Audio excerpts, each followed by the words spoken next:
What's up everyone and welcome back to the MMA Fast. Today, let's get started with Deontay Wilder's coach is confident ahead of potential Francis Ngannou boxing match. Boxing coach Alex Scott has weighed in on Francis Ngannou versus Deontay Wilder. Last appearing in the cage last October in his knockout win over Jon Ferreira, Francis Ngannou has publicly called for a clash with Deontay Wilder. I think Francis Ngannou is doing well. I think he's a very brave man. I think he's very courageous. He's always called out the best in the UFC. He's calling out the best in boxing. His journey is unmatched. He literally earned it the hard way. Everything he had, it came from his hard work, which is his hands. If we get to go against him, he is going to get to feel the wrath of Deontay Wilder because the closest thing he felt to it was AJ. But AJ and Wilder's power are different. So if he thinks AJ can hit him with his best shot and hurt him, if Deontay Wilder hits him with his best shot, he goes to sleep, just like he did with Anthony Joshua. Later, Alex Scott pitched the idea of Francis Ngannou versus Deontay Wilder happening in Africa. It's something to get excited about because it's Wilder and Ngannou, especially them doing it in Africa, two African kings going at it and basically providing a better life. Not that they don't have a good life,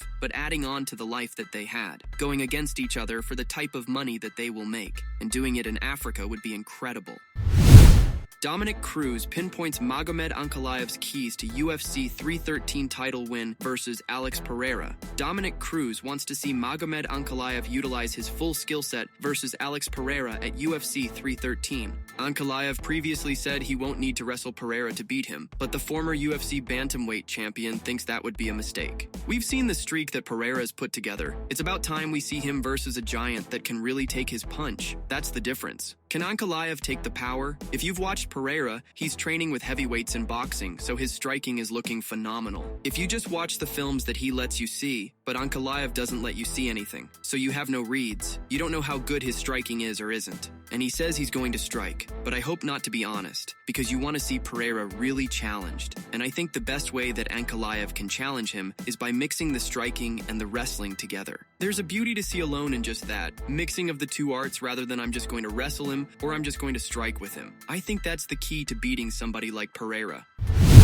Belal Muhammad breaks down Leon Edwards versus Sean Brady at UFC Fight Night 255. Belal Muhammad will have his eyes peeled for a battle between his former foes at UFC Fight Night 255. Muhammad makes his first title defense against Jack Della Maddalena in the UFC 315 headliner May 10th at Bell Center. While he has his sights set on Shavkat Rakhmonov with a win, he won't rule out Brady's chances of becoming #1 contender if he can impress against Leon Edwards. That's a big one, right? That's another name where you're like, he looked good his last two fights. I think he has to go out there and put on a performance against Leon, and then we'll also see where Leon is because Sean Brady isn't an easy task. But I beat both of them, so whoever's watching that fight, just know that the best man in the world has the belt because you're going to be cheering for both of those guys, and I beat them all. Edwards was originally scheduled to face Della Maddalena, but the Aussie was pulled for a title fight against Muhammad.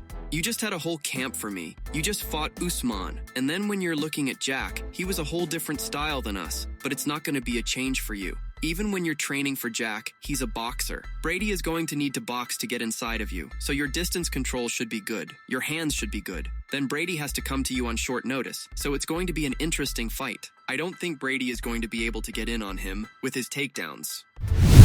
Tony Ferguson has opened up on the end of his UFC tenure. The 41-year-old is currently expected to face Dylan Dennis in his Global Fight League debut in Los Angeles on May 11th. During the interview, the lightweight discussed the end of his UFC tenure and the emotional toll it took on him. While Ferguson is aware that he's suffered a lot of defeats as of late, it still wasn't easy to accept that he had to move on. I have to tell you, I packed up all my UFC stuff and put it into bags. It was a couple of days where it took time for me to be able to adjust. I put everything in big storage bags and I was ready to move on. This entire process hasn't been a disappointment, but it has been a learning experience. 1, about how I go about my business. 2, about how I treat my close circle. 3, about how I want to plan for the future. Right now, where we're at in this stage, it's so amazing that there is an opportunity for a lot of other people to display their things and new clothes and a new jersey and new name on the shirt. It's such a relief to move on. Islam Makhachev's toughest challenge at welterweight is not Belal Muhammad, but a former champion, claims ex-UFC star. UFC lightweight champion Islam Makhachev has been vocal about moving up to welterweight and becoming a two-division champion. The only hindrance Makhachev is facing is that his friend Belal Muhammad is currently holding the welterweight strap. Both Muhammad and Makhachev have made it clear that they won't fight each other, leaving the lightweight champion with no other option than to defend his 155-pound strap. Rocky has not stepped into the ring since losing his title to Muhammad at UFC 304. Hardy believes Edwards' takedown defense and striking skills would give Makhachev a hard time. He can play on the outside, and he can set traps and walk you onto things, and he's got excellent takedown defense as well. People really, have started to realize how good Leon's takedown defense is. That's the kind of skill set would be problematic for Makhachev. Leon Edwards claims he offered to step in for Belal Muhammad rematch at UFC 315. Leon Edwards was hoping to get his title fight rematch with UFC welterweight champion Belal Muhammad sooner than expected. I heard about my replacement fight probably a couple of weeks before. I was in talks with the UFC. I was trying to step in to fight Belal, but I know that they sold London around me, so it was difficult to take me off the card and leave Jack on the card because it would be weird to let Jack headline London. I got a new opponent, Sean Brady. It's a style that I'm used to, a style that I'm comfortable fighting. Yes, I'm looking forward to it. It should be good. Edwards says he was told by the UFC that his fight with Brady will serve as a title eliminator. If Belal beats him, then like I said, the rematch is there for me as well. I spoke to the UFC. They told me that after this win, this is #1 contender fight. Whoever wins this fight for the title, well, when I win this fight, I fight for the title. That is my aim. My aim is to get back that 2-time world championship, and the result of the fight with me and Belal, everyone know that fight wasn't me.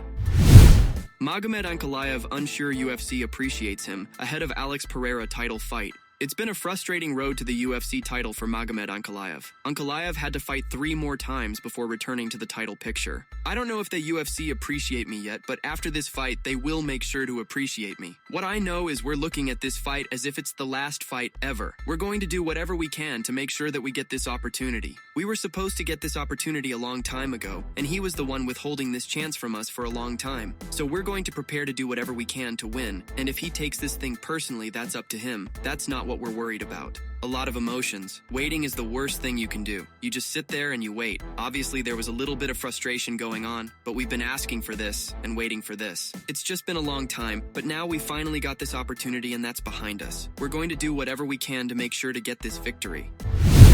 Tom Aspinall opened to different fight with Jon Jones, holding up UFC title unifier. Tom Aspinall is still exercising patience and optimism that Jon Jones will do the right thing and unify the UFC heavyweight champion. If not, however, he is prepared to move on. Where we're at right now is, I have spoke to the UFC on multiple occasions on this fight. I want the fight. I've been on record and said that I want the fight. I've been on the phone with the UFC saying, I want the fight. When's it happening? I want the fight more than anyone. What is holding it up right now is his side. That's the truth of it. The UFC really want the fight to happen. They've told me that. This is one of the biggest fights in MMA. Does he want to put himself in a position where he's comfortable enough financially to take the risk that he's taking to fight me? And that is where we're at. The UFC tell me, they assure me they are doing everything they can to make this fight. So, as far as I'm aware, this is now totally down to Jon Jones and his team to work that out. I'm literally just waiting for a date.